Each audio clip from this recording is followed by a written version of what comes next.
Hello everyone, comics readers, comic fans, comic amateurs, friends of Stripburger, friends of Ljubljana, and everyone else, if there's anyone defined in another category. This is the opening event for the conference for Remix Comics, Comics for Heritage. I'm your host today. My name is Guido van Hengel. I'm from the Netherlands. And I'm a historian and writer based in The Hague, but I'm also exploring different types of storytelling, and that's how I ended up in the comics world. I will basically host and moderate the conference, and I will introduce speakers, and I also will explain a little bit about the Remix Comics project that this conference is a part of. I have 3 questions that I will answer. The first is why Remix Comics? Second is why comics and community, and the third question is why Paul Gravett. But before I will answer those questions, I would like to give the word to Katarina Mirovic. She is one of the founding mothers, I would say, of Stripburger, and she's the one who also brought us here together, and I'm very thankful for that. But besides that, she's also one of the original squatters of Metelkowa, and Metelkowa plays an important role in the residency of Remix Comics in Ljubljana, and she will tell a little bit more about that from her personal experience, but also as a curator of the residency today in this month in Ljubljana. So please give an applause. Where is Katarina? Where is she? Oh, here she is. Yes.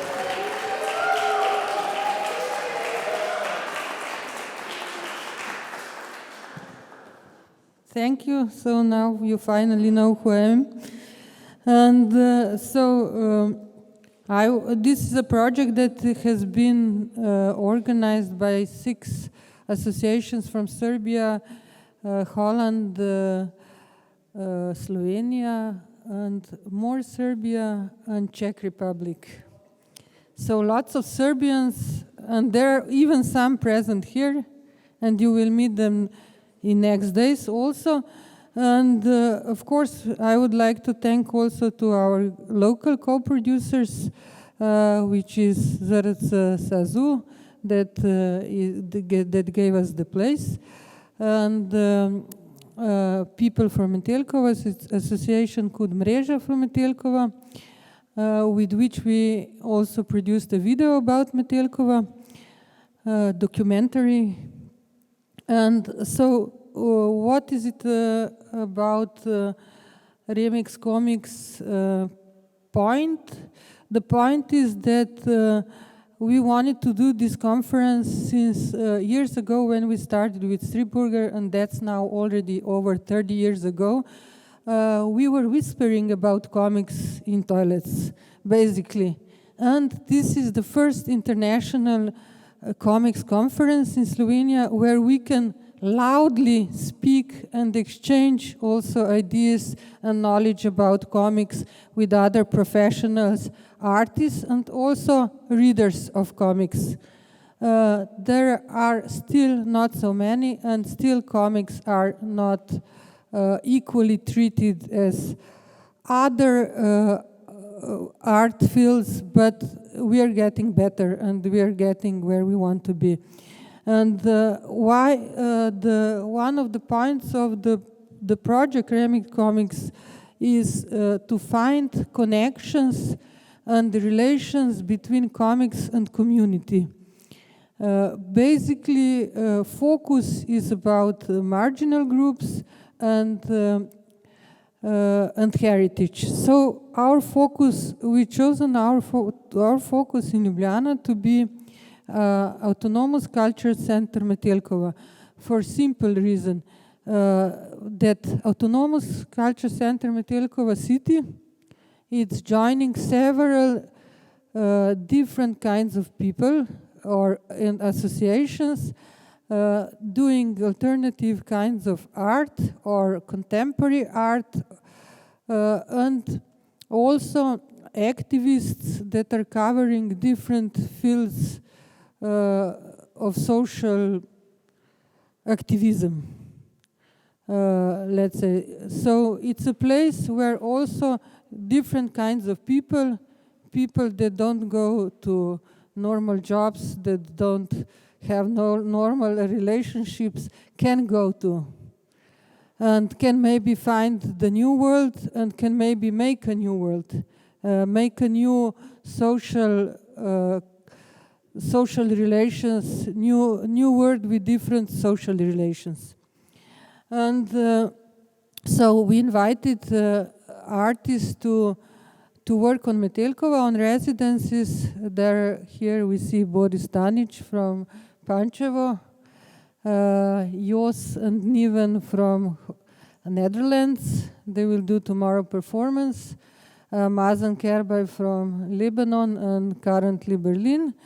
He's doing a new comic story on the wall of Metelkova. And Teresia, I'm missing Teresia, the Czech artist which did amazing work on the wall of Metelkova. And they're all stories except Mazen's are based on Metelkova. Metelkova was the inspiration for their work. And besides the comic artists, there are also two artists from Novi Sad, so more Serbians, which did a great 2D piece, which incorporates also an emblem, a logotype of Metelkova, which is a rat fighting together with the dragon. And the dragon is a symbol of Ljubljana and also symbol of power. So all the autonomous culture centers or autonomous centers in general have continuously fight with surroundings, with existing rules. And that's how it's also always with Metelkova, that we always have to fight for our own existence. Nevertheless, of the references we got in 30 years of existence, this year it's a 30th anniversary of Metelkova. And okay, so basically our focus is on Metelkova, and we invite you all tomorrow to the great opening. You will see, besides of Remix Comics project, there will be also very interesting exhibitions by Le Denekri, French collective that we had luck to see before in Ljubljana, but that was quite a while ago. And then we have also Vasya Lebaric with his project Vasiona in next door, who will also exhibit his own stuff and do music performance. And of course, Jos and Niven with their own performance on the beginning of the happening. And what I wanted to say that after this lecture, there will be opening of this exhibition. And on this exhibition, you partly see it's a pop-up exhibition. It's not a masterpiece, but you will see the artworks by artists that are also present here and will take a part in the conference. And partly it's an exhibition of works that we have done as a result of workshops we did with elderly people. We are proud to say that our oldest participant was 94 years old. She didn't manage to make more than one drawing, so it's not really a comic, but it's a good start, we think. And we have also kids from socially, how would say, not deprivileged, but socially challenged kids, which did quite well job. And the winner is definitely Home for Elderly People, not the Home for Elderly People, but the Center for Activity Fujine, which managed to do lots of great comics. So, thank you. See you later.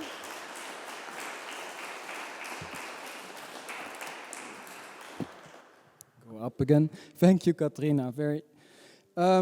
I said 3 questions. Some of the questions have already been answered. Remix Comics started last year in Novi Sad, and it's a consortium of 6 organizations from different countries. I will just mention them briefly. From Novi Sad, we have a LED Art collective. We have the European Capital of Culture. From Pančevo, Komunikart. Both, they're all Serbian organizations, both three of them. Zid Theater from Amsterdam. Luster Festival from Prague. And Forum Ljubljana from Ljubljana, obviously. The idea of Remix Comics is also to remix comics. That's the name of the project. But we also try to take comics as a tool to convey a certain message, but also to develop change in society. And the subtitle is, as you can see, comics for heritage. And heritage, we always think about like the European heritage, and then we go back into all kind of history and memory and the famous stories that were told by the power holders. But our idea is also that we can kind of dig deeper or dig somewhere else into other heritage stories, and that we can bring them to the fore and to share this kind of heritage stories of other communities that have not been included in the more power-focused heritage stories of Europe. So that's how we ended up also with the focus on marginalized groups. And in the previous residencies in the different cities that I just mentioned, there was a focus on several marginal groups, and these marginal groups worked together with artists. Sometimes they were even also engaged and involved in the artistic piece to share stories, tell stories, but also echo stories and find new ways to tell these stories in visual storytelling, but also even in performances and in text. In Novi Sad, the artists worked with the local Roma community, and they made an installation of comics and sculptures in the public space. In Prague, there was a very interesting interaction with young adolescents leaving foster care, somehow lost in between generations those stories were shared, and this led also to a mural, which is very beautiful in Prague. And a website that also shows the stories, but also gives the opportunity for people to engage, to help these people, the young adolescents stuck between foster care and the wider world. In Pančevo, which is actually currently taking place and that will soon be presented, there was a collaboration with elderly people from the elderly home, and here in Ljubljana, well, this is already explained by Katarina, it's Metelka, more as a lens through which we can look at public space and how marginalized groups can participate in local society, but also the wider society. So that's why Remix Comics and Community is the focus of our conference today, tomorrow, and the day after tomorrow. But we would like to start first with the power of comics. Power of comics, how to tell stories and how to make them work for readers, and not only the original comics readers, but also the wider audience. And this brings me to the third question, why Paul Gravett? Because we are tremendously happy that he's with us, because we believe that he is a walking encyclopedia of comics. So he's the ultimate person to tell us more about some hidden stories of the comics, the global comics history, some parts of the stories, comic stories have been overlooked, and how these comic stories can help us to look for new versions of heritage and new parts of heritage, whether this is European, local, or global. I said walking encyclopedia. Well, Paul Gravett has been on the comic scene for more than 40 years. He's London-based, but that doesn't mean much, because he pops up everywhere where you have exciting comics. You will see him in festivals all over the place. And I think you're also traveling now, going to Poland, and then yes, and he's really an explorer of comics, like a Flying Dutchman, or everywhere popping up for comics. He edited the book 1001 Comics You Must Read Before You Die, which is a canon anthology that you must read before you die. And he wrote books about Japanese comics, graphic novels, great British comics, and he was creator of exhibitions, retrospectives of Charles Schulz and Tove Janssons, and he worked for British Library, Centre Pompidou, and many other galleries and cultural and artistic institutions. He last but not least, was also the founder of Escape magazine, which is an example for many small press or big press, even comics magazines that have been published in the last few decades in Europe. And also, I think it's nice to have you here also, because this is a Stripburger related event, so it's also very much about the future of paper, comics on paper and comics in zines. So I'm very much looking forward to your talk. The talk is a lecture. That means, well, Paul Gravett is talking, but you can all collect your questions, and then afterwards we will have a Q&A with Paul Gravett about the lecture or about any other subject related to comics and community or remix comics. So please give an applause for Paul Gravett.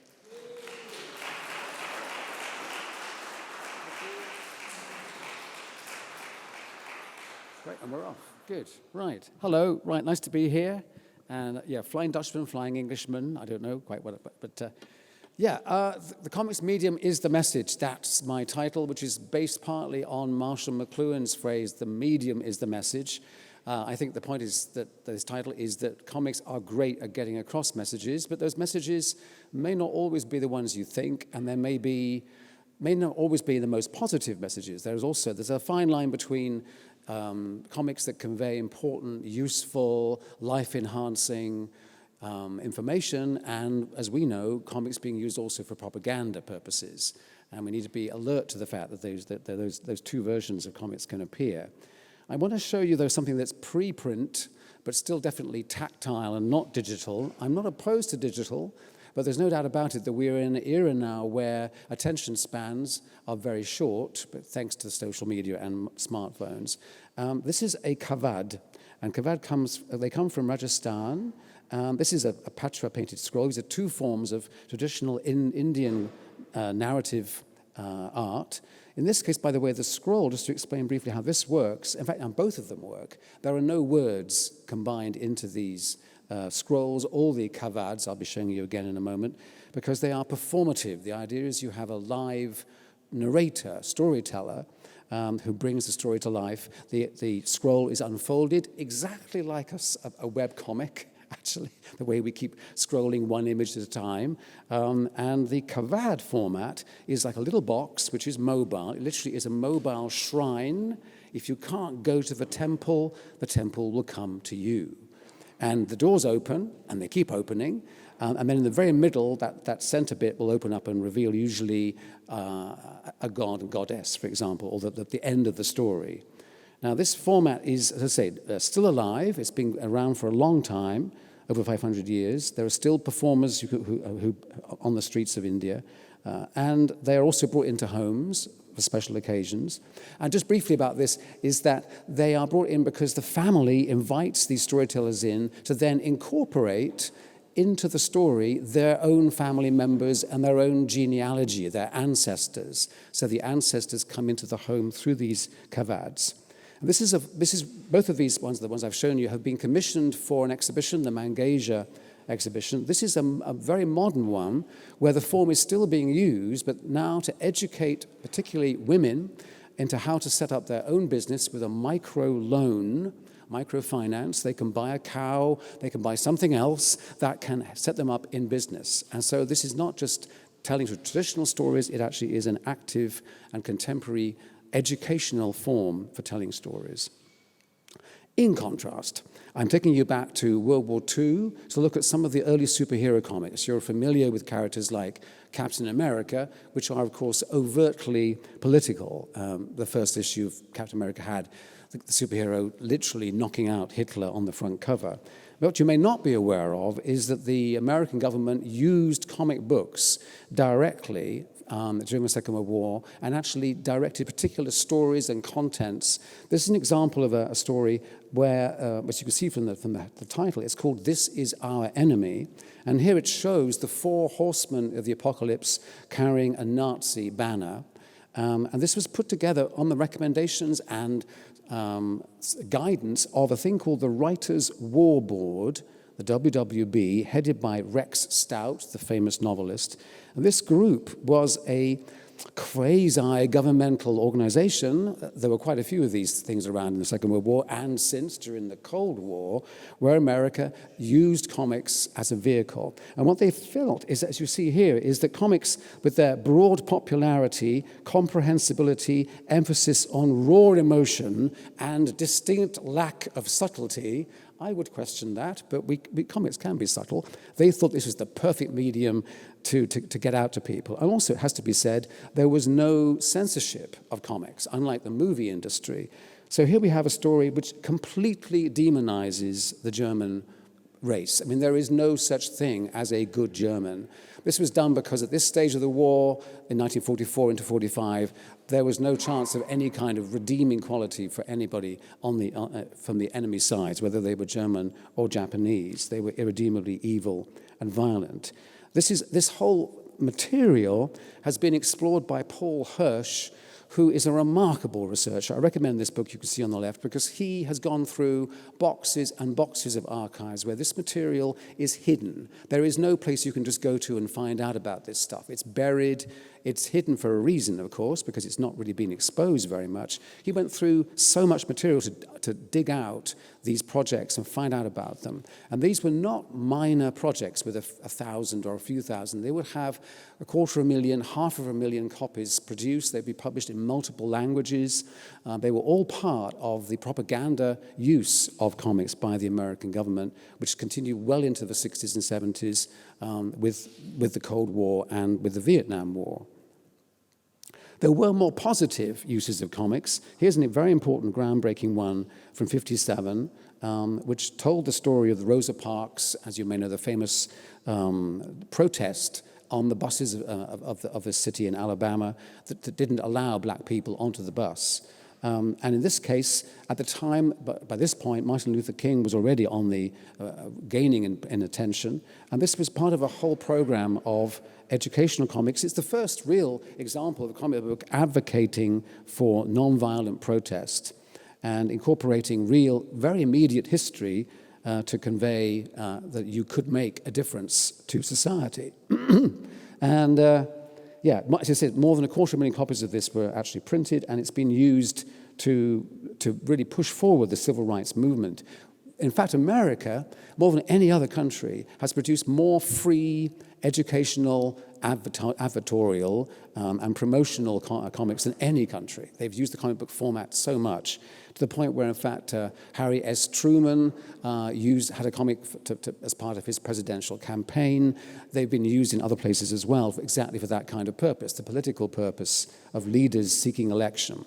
For example, here, this was the campaign in Indonesia when an important new president was elected, Joko Widodo, who did not come from any kind of elite, whether political or military, and was able to win a lot of popular votes, partly because his story was put across through a comics format. And more recently, of course, we've had thank goodness, the overturn of Bolsonaro in Brazil, and comics played their role there. His own party, Partido dos Trabalhadores, the Workers' Party, basically Labour Party, produced this comics version of his life and his policies, which helped undoubtedly to get him elected. I'm going to take you to India now, back to India. We looked at the Kavads. This is the founder of the graphic novel in India. There are other Indian comics before him, educational ones, which are very much more straight-laced, shall we say. This is a campaigning graphic novel from 1994 called River of Stories, which dealt with the catastrophic impact of a proposed dam being built in a part of India where the indigenous people's lifestyle and values and habitat would have just been completely wiped away in order to build this dam. And nobody had done this kind of work before, this kind of long-form and campaigning graphic novel. The drawing is really intense and powerful, and it had quite an impact at the time. The whole project became more and more in the news as a result of this graphic novel, and it dragged on. Sadly, the dam did get made. It couldn't stop it. It delayed it. The book has been reissued just recently, and these are examples of it. And he paved the way and showed, this is like the mouse, if you like, of India. It showed that comics could be more engaged with society, could be used for protest and for politics, and has inspired many people to follow in his wake. including, this is one of his students, in fact, Agya Mana, who has made, for example, here he's explaining he's made these enormous comics to be displayed out on the street, also as a pamphlet to promote understanding of Indian history, and not just the official history, but the history that as it really happened. He's gone on to work with other Indian artists who collaborated on comics about the Bengalis' struggle for independence, and there's an example of that. But also, he worked here with a painter, Debkubar Mitra, on a project that was organized by the University of Exeter in the UK to reveal what famines really are about. That is much more than just a lack of food and water, for example, but actually there are all the politics and the cultural aspects that are often overlooked. And they produced new comics which were based on the research and the archives in various universities to explain why these things happen, the people pulling the strings, as you can see here in that panel on that page. And amongst them, they were revealing also how many of the documents at the time that were lost or buried were giving a true picture of the famine, in contrast with the reported version there you can see in the French and British press, which didn't record what was really happening on the ground. And that's an example of the academic world embracing comics. This is a thing that we can also think about. The academic community are always finding out about stuff, but nobody pays any... Who reads academic papers? Only academics. And academic books have tiny print runs, but comics can make this information accessible to everybody, and we can all learn so much more from what they've found out. And this is going on worldwide. There are all kinds of projects developing these links between academia and popularizing their findings through comics. This is just a little inset, just to show what do you do to explain what might happen in the event of an earthquake in Tokyo. As you may know, Japan has more earthquakes, well, certainly a lot more earthquakes than over here, I imagine, but it certainly has a lot of earthquakes, and people have earthquake training from school. But there's also a manga, not surprisingly, which tells you what to do. It's available if you want to read it online as well. And it does show some pretty shocking effects. So people are kind of prepared for the worst eventualities. There we go. Now, this is I'm jumping now back to the UK to show how the women's suffrage movement, you might be aware that Britain was fairly early, not the first, but fairly early in finally allowing women to vote. It took a long struggle, and as part of that, there was essentially non-violent, at least non-violent towards people, protests, but very, very severe clampdowns on the suffragettes. In this case, this is a cartoon from the Daily Mirror. Surprisingly, this was a newspaper aimed at women. That's why it was called the Daily Mirror. But in this cartoon, the cartoonist contrasts heroic women from the past and then the supposed heroines of today, where a woman is seen punching a policeman, setting fire to a house, or smashing windows. Obviously not very much in favor of women's suffrage and rights at all, even though it's a newspaper aimed at women. Whereas the actual suffragettes set up their own screen printing and print presses to produce posters and to get their messages out to the public. And this is a very clever one, contrasting the absurdity of the number of women who were not allowed the vote, whereas, as you can see, a convict, a lunatic, an owner of white slaves, someone unfit for military service, and even a drunkard, they would still be allowed to vote. That has a very, very striking effect as a comics poster.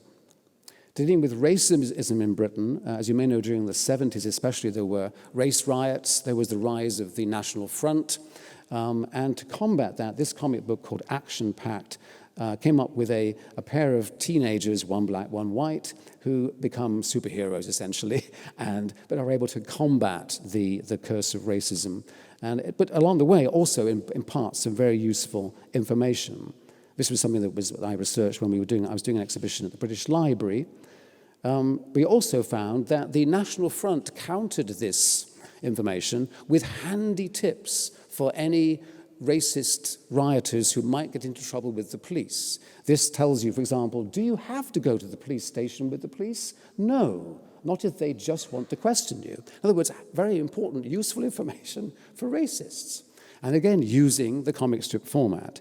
So if anything we'll come across from this talk, you'll realize that the medium is powerful for both good and for maybe not so good.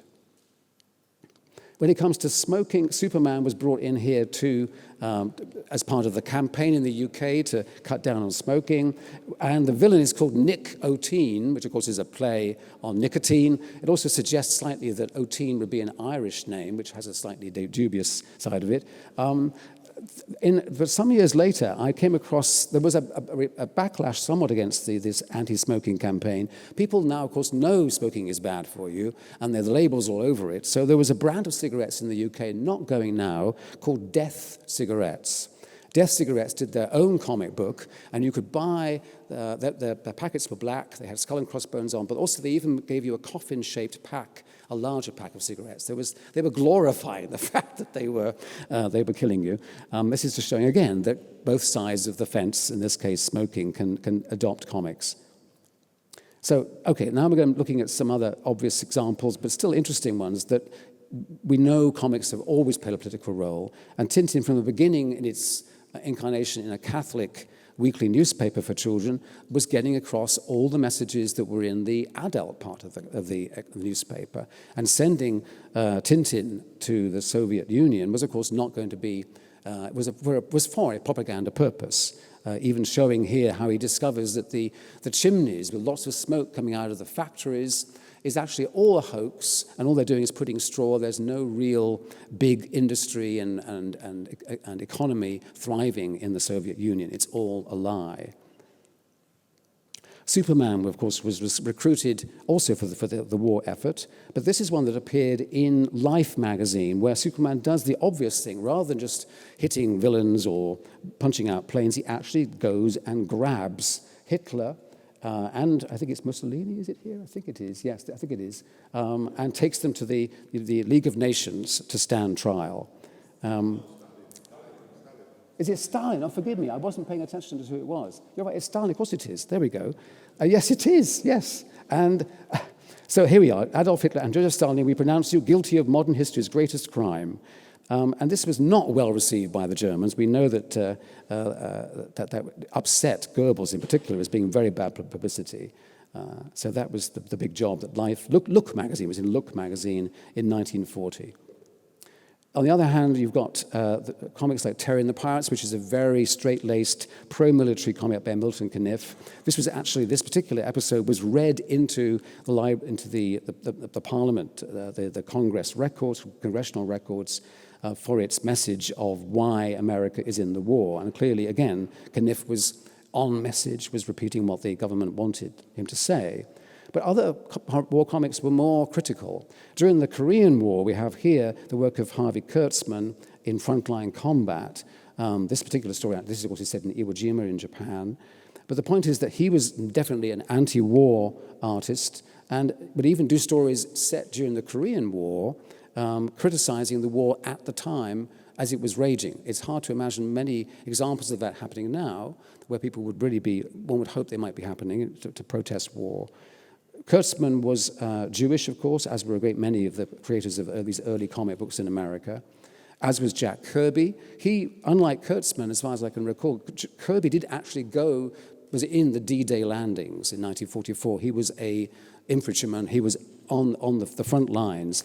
And about a decade or so later, he started this magazine where he was drawing on veterans' own memories of the event. As you can see here, that the letter just says, "Dear Mum, the war is like a picnic. Today we spent a day at the beach." But that's the beaches of Normandy. Very powerful image on the cover. And that's one of his short stories. This is, again, portrays a real experience of war, not the glamour of triumph and winning and invulnerability. When this comic came out in the 60s, America, of course, was already embroiled in the Vietnam War, and enormous tragedies were happening. Blazing Combat was a black and white, large format adult magazine, and it was distributed, like all comic books actually, to army bases in America. And when this comic came to light, the army banned the magazine from being available because, of course, it was questioning the Army's role, the American Army's role in Vietnam. And this was essentially caused the magazine eventually to close only after a few more issues. But this was an important, brave story to say this is, to have the viewpoint of a Vietnamese farmer expressed in a story published in America. It was not on message at all. And as reference here, just is to bring in an example from the Vietnam War as well, these were women who fought alongside the Vietnamese against the American forces, and this is actually what's called a Lian Huan Hua, which is a one panel per page little mini comic you could fit, same size as your mobile phone, if actually, and these were printed in millions during the communist era under Mao, during the Cultural Revolution, to get positive messages out to the public, again, for propaganda purposes. Unlike that, you've got individual human experience recorded in comics which nowhere else could really do as powerfully. And this is the experience of Nakazawa Keiji, who survived to live the story of being in the Hiroshima bombing in August 1945. It has some of the most harrowing images, I think, of all comics. And it has become it really was one of the very first manga to ever appear in English. The appearance of Barefoot Gen came out of a march across America for peace. And on that march, there were several peace protesters who had copies of this manga, not in English, and as they were showing it around to other people, they got together to form Project Gen and to get it into English. In other words, it came out of that protest march. In the UK, we had a very important graphic novel called When the Wind Blows, you might be aware, by Raymond Briggs. It was also animated, which dealt with the realities of nuclear war, and in particular, the ridiculous instructions that are given by our governments, or most governments, that suggest that you might be able to survive if you hide under the table or if you close the curtains or something like this. And it has this charming couple, elderly couple, who have survived World War II by believing in the government and following the propaganda, and therefore do the same thing, and not to spoil the story for you, but they do not survive. And it was a harrowing book, which was actually discussed in Parliament and created a lot of discussion during the times of the campaign for nuclear disarmament. And Briggs is one of our greatest comic artists. In terms of war generally, this is another important book because this is where the comics appear is important. This didn't appear in a fancy, expensive graphic novel. It appeared in a weekly, cheap boys' war comic where everything else was nothing but gung-ho, heroism, and violence. But Charlie's War dealt with the reality of war, of the First World War, I would point out, because the Second World War was still a bit too close to actually show the horrors of it, really. You wouldn't even know that there were concentration camps in British war comics. They don't get mentioned. But in the First World War, this is a young boy named Charlie who signs up too young, very patriotic, believes that the war's going to be over in a few months and he's going to come back a hero, and then he experiences all of the real horrors of the trenches, and in a very, very graphic form. And it's one of the most remarkable stories about the First World War. When it came out in French, it was hailed by Jacques Tardy, no less, who, as you may know, is one of the great artists of dealing with the First and Second World Wars. Now, back to Briggs. I want to just show you a very short section from this book, but this is another remarkable book by Briggs, which has been forgotten, but in its moment, shortly after the Falklands War, which you may know was a ridiculous war that Britain and Margaret Thatcher led to conquer the Falklands, to reclaim them from Argentina. The war ended up with an enormous number of casualties and some deaths as well, but casualties where people lost their arms and legs. And these men, mostly, but they were women too, from the forces were not allowed to take part in the victory march which Margaret Thatcher organized when the forces came back to Britain. They weren't allowed to be seen because it would have given a bad impression. So we can control the story. So here, of course, Briggs exaggerates both the Argentine and British leaders, but he also then does this beautiful sensitive drawing in pencil. Some men were shot, some men were drowned, some men were burned alive, some men were blown to bits. Hundreds of brave men were killed, and they are all real men made of flesh and blood. They were not made of tin or of iron. And of course, it reads like a children's book, but it really is not. It's got a great power from its simplicity, I think. And we still have these appearing on our stands. These are old issues, but there's number 5,000, number 6,000 has just come out. These comics are on the stands in Britain, and Britain continually winning World War II over and over again with no bloodshed, no concentration camps, and nothing uncomfortable, because war is quite good. And actually, why don't you join the army? Have you thought about doing that? So that's what they're doing. Another war, of course, and another cultural crisis became Persepolis, one of the most remarkable modern graphic novels by Marjane Satrapi. But this is a key page, as you may know, where Marjane meets her uncle, who entrusts a little bread dove that he's made from his meager rations in prison, and which inspires her that I've got to tell his story, which she does as an adult. And as you know, Winchlis, of course, worked with Satrapi on the animated film, which was non-digital. It was real, actual drawings. Another remarkable French graphic novel, again published again in English, is The Photographer. What happened here is that this journalist, Didier Lefebvre, was sent to Afghanistan with Médecins Sans Frontières, the Doctors Without Borders, to bring health care, but to record what they were doing for both sides of the war. And when he met the artist, the journalist, who'd taken hundreds of photographs, the journalist explained that really only one or two of the photographs had been used in the media at all, and he'd got the whole trip photographed. So Guibert, and his story was fascinating, because he went through all of his difficulties dealing with the situation, and what were we doing any good there? Could we really help the situation? So this is a unique combination of photography and drawing, where essentially Guibert took the actual contact sheets and used them as part of scenes that obviously were real and that Lefebvre had photographed. But of course, Lefebvre had not photographed himself. He hadn't photographed all the conversations and the stuff around it, the operations that were done by the doctors. So these were recreated by Guibert, drawing from Lefebvre's approach. So this hybrid approach remains, to me, still one of the best examples of how photography and drawing can be combined in comics. Okay, these two, I'm just showing to you because they're interesting, but on the left you have a propaganda comic from North Korea. We don't even know about North Korea very much, let alone their posters and graphics. There's an exhibition that was held a few years back in London, which revealed more. And I was able to find a researcher that's looking into all this, their own comics history, and their comics are very, very heavily propagandist, as you might imagine, and look like they've been drawn not in the 90s, but like in the 40s or 50s or something. On the right is a comic from Cambodia, autobiographical. It's about Prum Vanak, who, to make money for his wife who was pregnant and couldn't afford all the hospital treatment, he went onto a tuna fishing boat in Thailand, which never allowed him to escape. The boat never landed, never came near the coast, and he was essentially an enforced slave. And he does eventually escape, but it's a very tremendous piece of autobio. It also raises awareness of slavery still going on. Nora Krug is German-born, and she produced a book called Heimat, or Belonging, as it's also called in English, where she confronted and researched the real roles that her family played during the Second World War and working for the Nazis, essentially.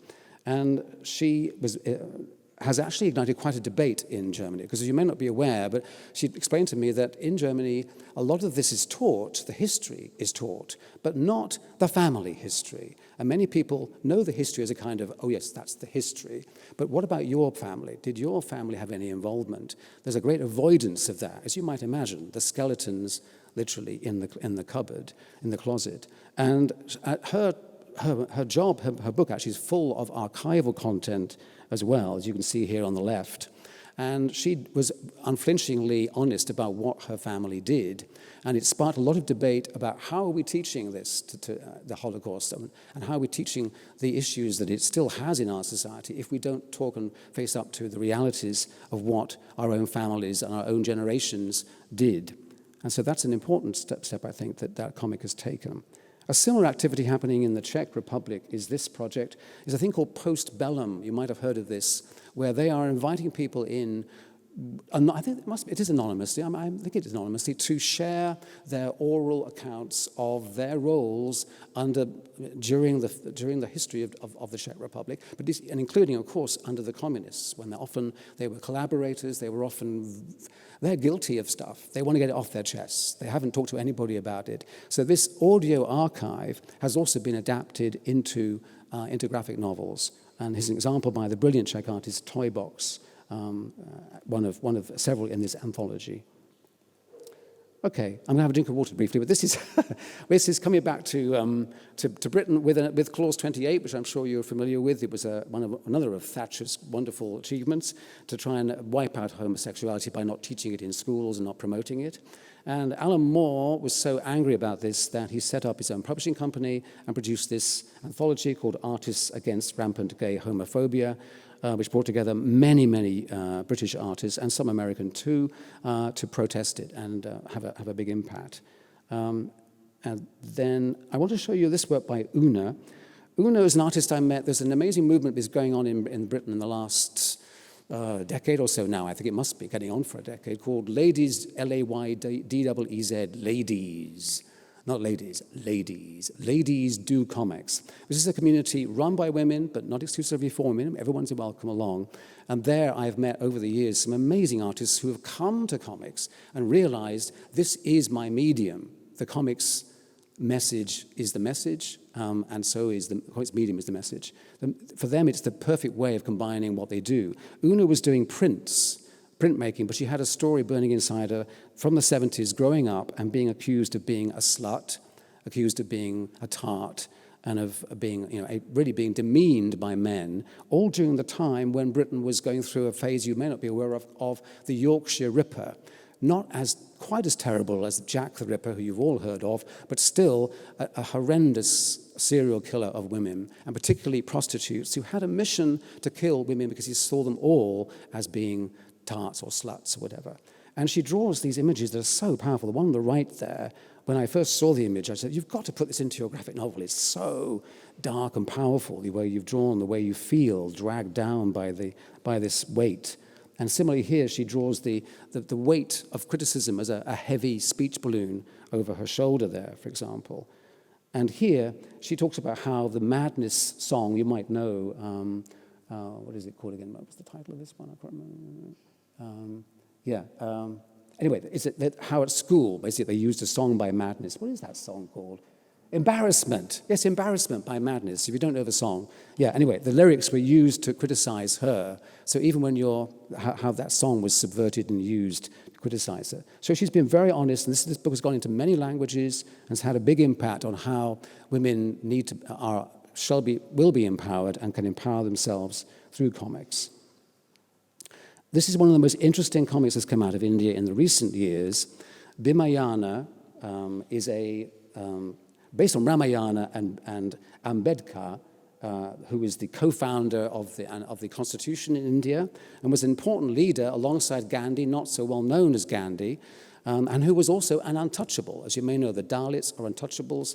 They are still in our world now. India still is caste-ridden, and they are not even in the caste. They're the very, very bottom. They are almost below dogs. They are not to be touched. They are the people that are not human. It's unbelievable. But this example of Ambedkar was that he was able to rise up and become a lawyer and have a big impact on society. And these two artists, they are Durgabai Vyam and Subhash Vyam, brought in a whole new approach to comics, which I've never seen before. And this is the great strength of this medium, is there are no rules. Anyone telling you, draw this way, anyone telling you, this is how underground comics look, or superhero comics look, or any kind of genres or sections of comics, do it your way.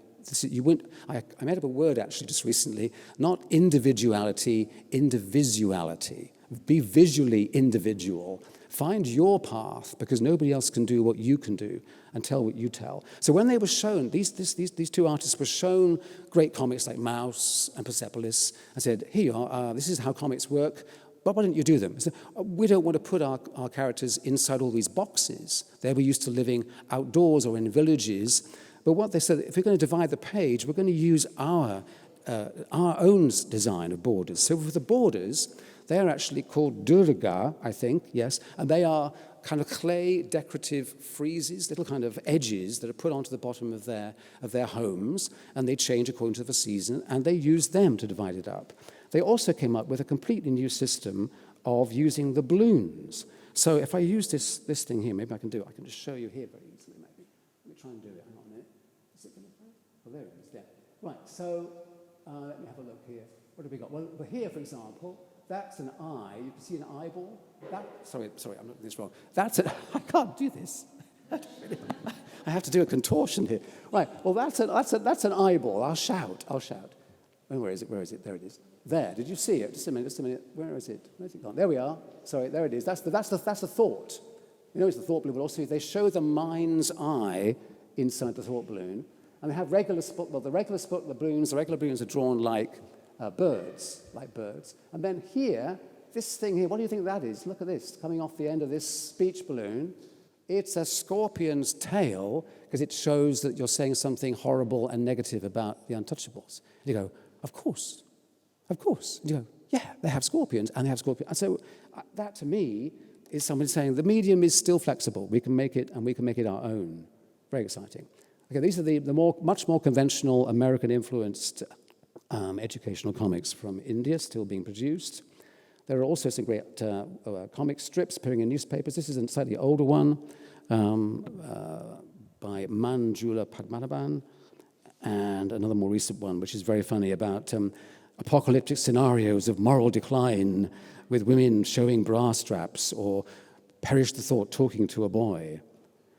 And Vishwa Jyoti Ghosh has done a very tremendous work of revisiting the emergency of 1975 under Indira Gandhi and exposing what really happened during that time. So there's a lot happening in Indian comics to address political issues and marginalized peoples. Speaking of marginalized, the Uyghurs in China were the subject of an important graphic novel, actually a digital comic, which won a Pulitzer Prize. This is a revised Pulitzer Prize, because they weren't quite sure what category quite to put it in, and they had to kind of change the category to cover, what is the prize now? I think it's for, here we are, illustrated reporting and commentary, which is their new term for cartooning. As you might be aware, parallel to this, a lot of American newspapers and other countries too, but in America, have dropped their editorial cartoons. New York Times just found that how do we do this? We have to be so sensitive now. We can't be political. So they have dropped the political cartoons from their papers. But what has replaced it somewhat have been webtoons and online comics, where there's more possibility of exploring this. So here, this artist, Famida Azim, who's originally from Bangladesh, now living in Seattle, produced this comic, illustrated it based on memories of somebody who was able to escape from a Chinese internment camp for Uyghur people, who, as you may know, are Muslim in China. And this is something, in other words, which is firsthand from a particular survivor's memories. And a sequence here. I was born, how are we doing? We're over time anyway. I was born June 16, 1992 in Urumqi, East Turkestan, part of China. My husband and I weren't rich, but we were happy. We loved to travel. With our family, I liked how free the places were. In Urumqi, things were never great. Then it got worse. I won't read all this out, but you can see here that her husband is taken away for questioning, and they end up. People would be seized if authorities found anything representing Islam in their homes. So people threw out their stuff. The sewers were lined with their copies of the Quran and other objects. And on the webcomic, this sewer goes on for quite a long time. I think that's a very good, powerful use of the webtoon. I'm jumping now to the coronavirus. You may not realize, but very soon after the outbreak in Wuhan, cartoonists, some of them in Wuhan, were already sharing online comics about the experience.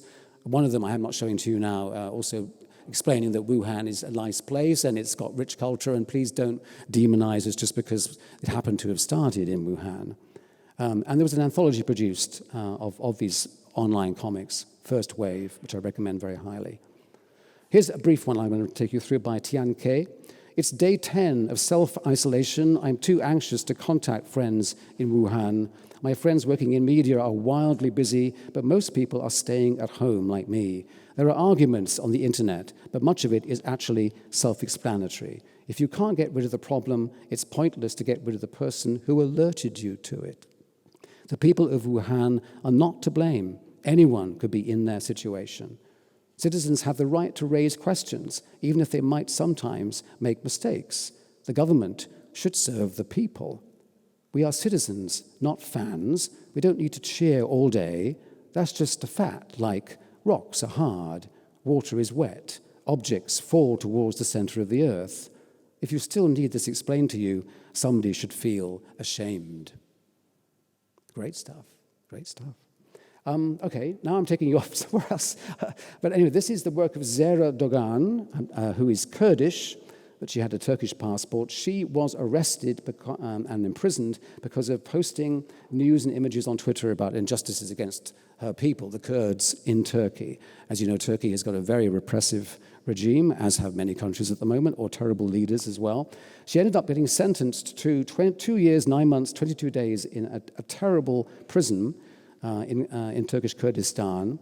And this is what she produced. You can see here some of the letters she was able to send out about her experience. She wanted it to be recorded, to not just disappear.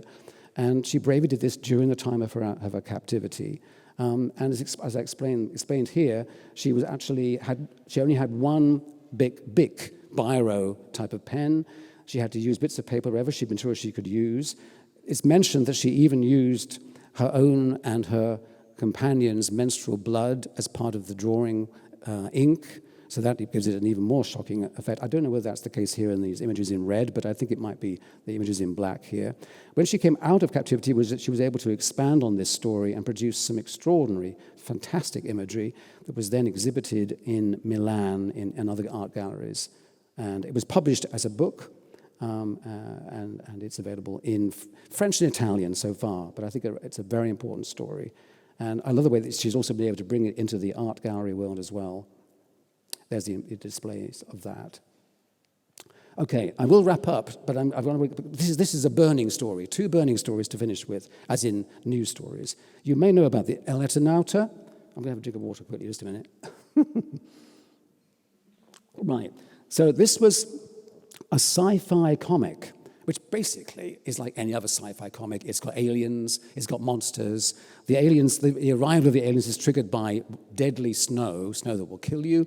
So the resistance, the people resisting the aliens, have to wear these like scuba diving type suits to keep out the deadly snow. And but it became in Argentina, which as you know, in later years suffered terrible military dictatorships and repression. It had a whole extra echo of meaning and relevance. It became an allegory for not only for what could happen if we were invaded, but also for resistance. It was very much an inspiring image. And the character, the author of the story, Hector Hermann Oesterheld, was disappeared by the military junta, as were other members of his family. But the character has lived on in society as a symbol of protest. The Eternauta, or the Eternaut, it's a combination of astronaut and eternity, so it's a voyager through time, essentially. It explains the character. And it still appears in street art. And when I was in Buenos Aires in 2015, there was the most amazing exhibition, I'll run through this, but called Traces of the Invasion, which didn't mention anything about the comic at all until the very end, which you could easily have missed. And I was convinced at least some people thought this, oh yes, I mean, my grandma told me about this invasion. It definitely happened in 57, I remember it, because there was very convincing documentary material. They had a film clip. They had actual reconstructions of locations. They had an archivist explaining the evidence they'd found, costumes and models and things. It was the most brilliant exhibition. And the character lives on powerfully. Even recently, as you may know, Nestor Kirchner, the president, his face was put into the costume as part of his sort of campaigning and raising awareness of the left-wing Peronist group. And then currently, Netflix, who of course are currently adapting almost any comic that they can because of the writers and actors strike. Where do we get material from? We'll use comics, I suppose. Anyway, but they're doing this. It might be good. It might be very good, but it's what's interesting. This is too much for you to read, but you're going to look at this online and you can read it all. But The Guardian reported about the wonderful current running mates, top left there you can see, who are going to be potentially the next leaders of Argentina. Don't they inspire confidence? They really do. And they are rewriting history. As we know, history is not fixed. So here, now, they can rewrite the history of the military dictatorships and to say that the resistors, the people that were disappeared, were actually terrorists, and they killed people, and they're making up all sorts of statistics, and how actually it was a golden age, and let's bring it back again, kind of thing. And these people should not be honored as the heroes that they were. Okay, climate change. This is enough, of course, for a much longer talk. But I want to show you about this book from the UK, which brought together some very important UK celebrities and artists. The most important comic book on Earth. That doesn't mean it means about the Earth. The most important comic book about the Earth. And amongst the artists and features, there was this very dark, sinister version of Pogo, who becomes Oh No, and the famous motto by Walt Kelly is, "We have met the enemy and he is us," changes to, "We have met the enemy and they is you." So it's basically, we've caused the extinction of these animals from the Pogo Okefenokee swamp from this comic strip. And briefly here, I'm sorry, there's more text than I can read out, but this raised a lot of money, $2 million. It also helped set up a national park in Guatemala, and they also made a point of trying to make the printed book as sustainable as possible, because we know printing itself is a challenging thing. You can use recycled paper, you can also use vegetable inks, etc., vegetable oils for the ink. So they made it as green as possible. I'm going to just jump ahead here, because this is the important thing I want to get to. This is a current project called From Ink to Action. You can see here some of the artists from Egypt, but also other Arabic countries. Egypt was the host of the previous COP summit. As you may know, you might use this perhaps in Slovenia, but the word COP is also called by many people in the UK cop out.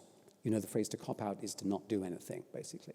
But we hope maybe COP28 will make a difference. It's coming up in Dubai. These comics were commissioned by the British Council for that very conference in Dubai. This is the artist I met this weekend from Egypt with her graphic novel short story about climate activism. You can read all the stories here. They're very, very good. They're also on display all around the city, so they're really visible and accessible. They're not locked away in a book. They're out there on the street, in window displays, and in public spaces. And they're going to be shown in Dubai. So this is a quote from Alan Moore, which kind of ends my talk, I think it does, which is, "There has never been a generation for whom comics as a tool or an effective weapon are more eminently suited. Times like these are arguably exactly those which comics were created to engage with." That's it. Thank you.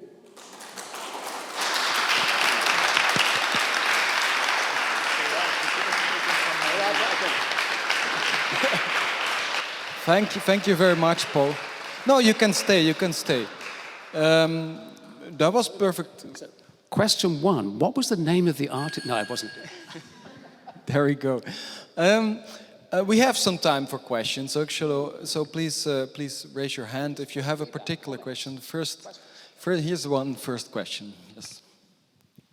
Hello, thank you for a great lecture. I was wondering, maybe you noticed some comics on Brexit.